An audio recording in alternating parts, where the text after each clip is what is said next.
Friends, welcome back to my YouTube channel Rekha Krisha blog की शुरुआत मैं कर रही हूँ कल के ब्लॉग के आगे का ही ये ब्लॉग है। कृषा को स्कूल से लाने के बाद उसे नाश्ता वगैरह कराने के बाद फिर मैं यहाँ वापस से जा रही हूँ पार्लर, क्योंकि मुझे मेरे बाल कटवाने थे। मेरे बाल बहुत ही रफ हो गए थे। पार्लर जाने के बाद मैम ने मुझे केराटिन और स्मूथनिंग के लिए भी सजेस्ट किया पर मेरे पास टाइम का बहुत ज़्यादा इशू था, इसलिए मैंने सिर्फ स्पा करवाया और वो मेरे बजट में भी था। स्पा करवाने के लिए ही मुझे 2 से 3 घंटे हो गए थे पार्लर में, क्योंकि स्पा के भी 3 से 4 स्टेप्स थे। पहले मैम ने क्रीम लगाया, फिर बालों को मसाज दिया और उसके बाद वॉश किया और फिर यहाँ पर हेयर ड्रायर यूज कर रहे हैं और मैम ने मेरे बालों को कट भी किया था स्टेप विथ लेयर। तो ये सब करने के लिए यहाँ पर पार्लर में ही ज्यादा टाइम लग गया था। इसके बाद मुझे घर पर जाके खाना भी बनाना था और मम्मी का बीच बीच में फोन भी आ रहा था कि और कितना टाइम लगेगा। बालों की स्मूथनिंग और कटिंग होने के बाद ये है मेरा फाइनल लुक। कंप्लीट होते ही मैं वहाँ से जल्दी से निकली घर के लिए। घर आते ही शाम हो गई थी, इसलिए मैंने सबसे पहले भगवान जी की पूजा की और यहाँ पर किचन में मैं रोटी बना रही थी। एक तरफ मैंने दाल और चावल बना लिया है, दूसरी तरफ मैंने यहाँ पर गैस पर रखा है चोखा की तैयारी कर रही हूँ। बैगन और टमाटर को भूनने के लिए रख दिया है। मैंने तवे पर एक रोटी को डाली थी पकने के लिए और दूसरी रोटी मैं बेल कर गई थी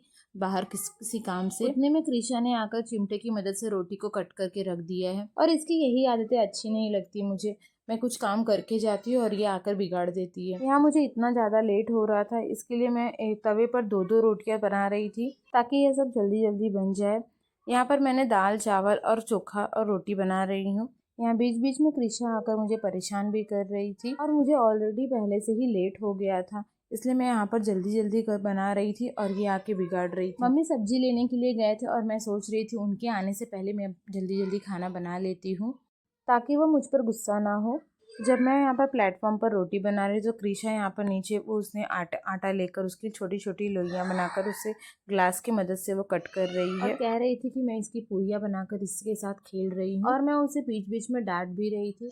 इसी के साथ मैंने सारा खाना बना लिया और उसके बाद फिर मैंने सारे खानों को नीचे उतार कर रख दिया। फिर मैंने प्लेटफॉर्म पर साबुन लगाना था मुझे। यहाँ भी कृषा मुझसे पहले साबुन लगा रही है प्लेटफॉर्म पर। वो कह रही थी मम्मा मैं आपको हेल्प करती हूँ और मैं साफ कर देती हूँ। मैंने स्क्रब को उसे दे दिया था कि ठीक है आप भी कर लो, तो उसे भी अच्छा लगता है। मैं कृषा को छोटे छोटे ऐसे काम देती रहती हूँ ताकि उसे भी करने में ये सब अच्छा लगता है और बच्चे छोटे से ही सीख लेते हैं ये सब काम करना, ताकि आगे जाकर ये सब काम करने में वो आलस ना करे और जल्दी से सीख भी जाते हैं। फिर मैंने प्लेटफॉर्म पर साबुन को अच्छे से लगा दिया और गैस पर भी लगा दिया, बाकी के टाइल्स पे भी लगाकर साबुन को अच्छे से पानी की मदद से उसे धो लिया। प्लेटफॉर्म को क्लीन करने के बाद मैंने बर्तन वगैरह भी साफ कर लिया था। इसके बाद फिर मम्मी आए और उनके आने से पहले ही मेरा काम ख़त्म हो गया था, इसलिए मैं डांट खाने से भी बच गई। इस तरह से मेरा सारा काम ख़त्म भी हो गया था। व्लॉग की एंडिंग मैं यहीं पे कर रही हूँ। कमेंट में ज़रूर बताइएगा आज का ये व्लॉग आप सभी को कैसा लगा और प्लीज़ लाइक शेयर और सब्सक्राइब